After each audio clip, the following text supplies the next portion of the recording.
kertas pertanyaan. Kami dari Sanggar Dakwah SMA Negeri 1 Tapung Hilir ingin minta sesuatu kenangan dari Ustadz. Sanggar dakwah kami belum memiliki nama. Untuk itu mohon kiranya Ustadz bisa memberi nama untuk sanggar dakwah kami. Nama sanggar dakwahnya Kuntum Khaira Ummah, kamu umat yang terbaik.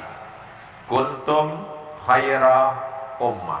3, bisa buat yayasan, karena mendaftar di Menkumham mesti ada 3. Kuntum Khaira Ummah, kamu adalah umat yang terbaik.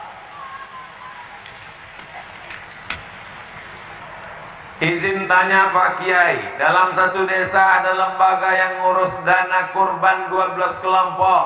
Satu kelompok 7 orang. Satu orang 1 tahun terkumpul 2.400.000.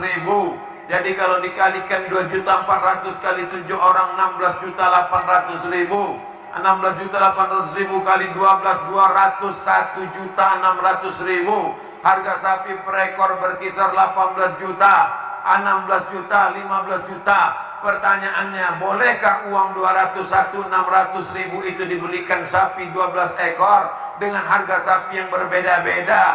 Jadi intinya uang per kelompok tersebut saling menutupi harga sapi yang ada. Lihat pada akadnya. Makanya akad di awal. Beda antara zina dengan nikah itu pada akadnya. Mohon maaf, beribu maaf.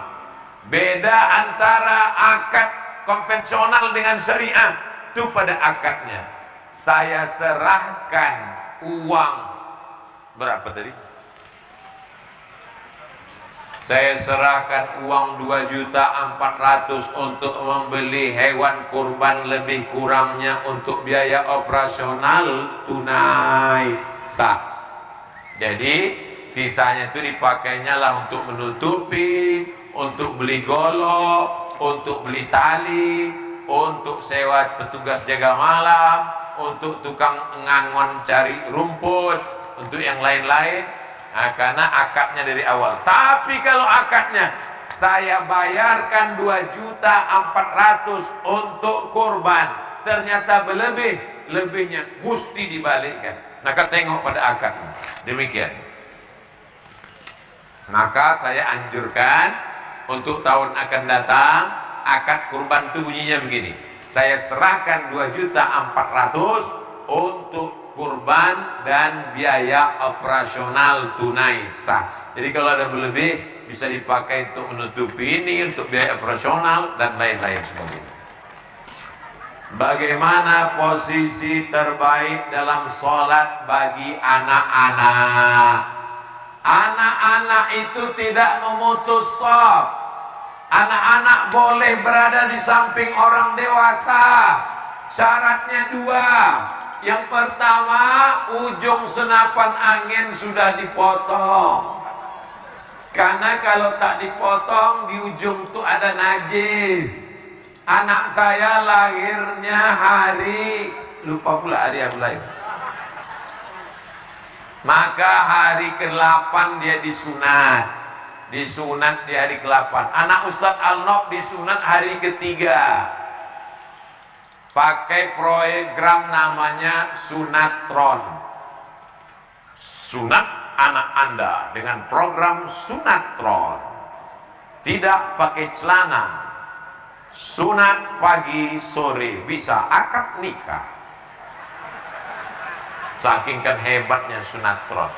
Dipasangkan alat itu nanti copot sendiri dia. Nah, jadi ibu daftarkanlah suami ibu yang gatal-gatal bisa disunat sekali lagi.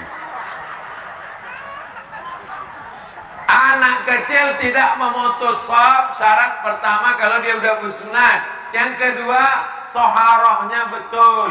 Sekarang banyak anak MDA saya tengok bersuci wudhu tak betul. Dihidupkannya keran air. Mana pula wudhu macam itu? Hidupkannya keran air, sifat-sifatnya aja itu. Itulah yang menyebabkan anak-anak itu tidak bisa disatukan dengan saf dewasa. Dan tak mungkin pula kita angkat satu Satpol PP di pintu surau untuk menengok satu. Udah potong apa belum? Udah sana. Kau belum potong sini, kan tak mungkin. Jadi kalau ditanya bolehkah anak-anak berada di saf orang dewasa? Boleh, kalau cukup 2 syarat. Sudah berkhitan dan dia bersih toharohnya. Tapi kalau dia masih nyangkut di 2, maka jalan keluar anak-anak dibuatkan saf khusus di belakang. Masalahnya Pak Ustaz, kalau anak-anak ini dibuat saf khusus di belakang, ributnya minta ampun. Tidak ribut, dijamin tidak ribut. Saya sudah nengok di Masjid Agung An-Nur, tidak ribut. Kenapa? Diangkat satu orang pakai jubah hijau, pakai rokan.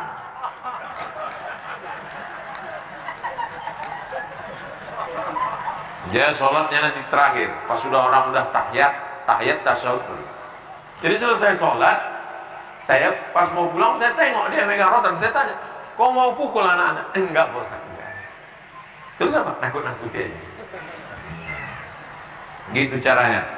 Jadi jangan anak-anak itu diletak, karena dia bisa memutus, karena dia tidak sempurna wudunya. Berikutnya, bolehkah dalam sholat berjamaah orang dewasa bersebelahan dengan anak-anak yang belum balik? Boleh kalau cukup 2 syarat tadi. Tapi kalau tidak, maka baiknya anak-anak dibuatkan saf khusus di belakang.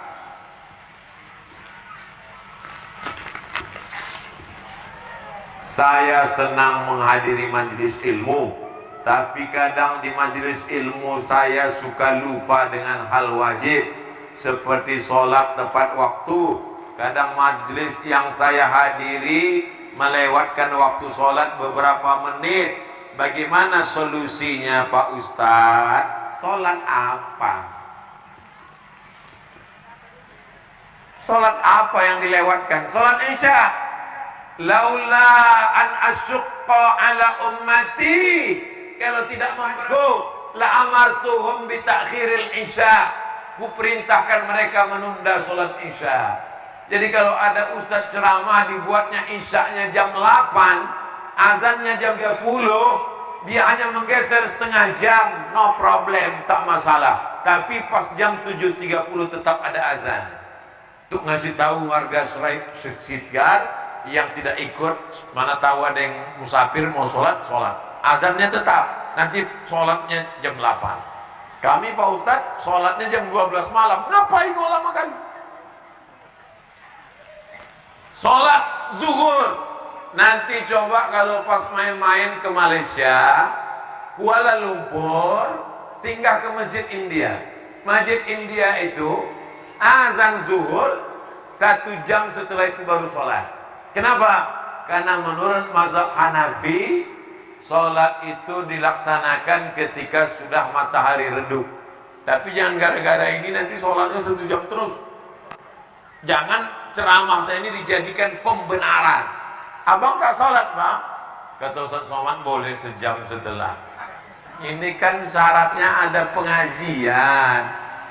Makkah Madinah, setelah azan berapa lama baru iqamat?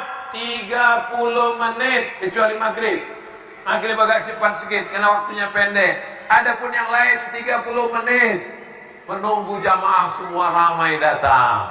Tapi kalau sudah iqamat, maka kita laksanakan. Biasanya yang ditunda ini isya. Jadi tunda-tunda sedikit waktu isya, azannya tetap, sholatnya nanti ditunda. Nah, ini tentang masalah pengajian-pengajian kita. Itulah yang dapat disampaikan Al-Fakir Abdul Somad. Terima kasih segala perhatian. Mohon maaf segala kekhilafan dan kesilapan. Di akhir majlis mari kita sama berdoa kepada Allah Subhanahu wa ta'ala.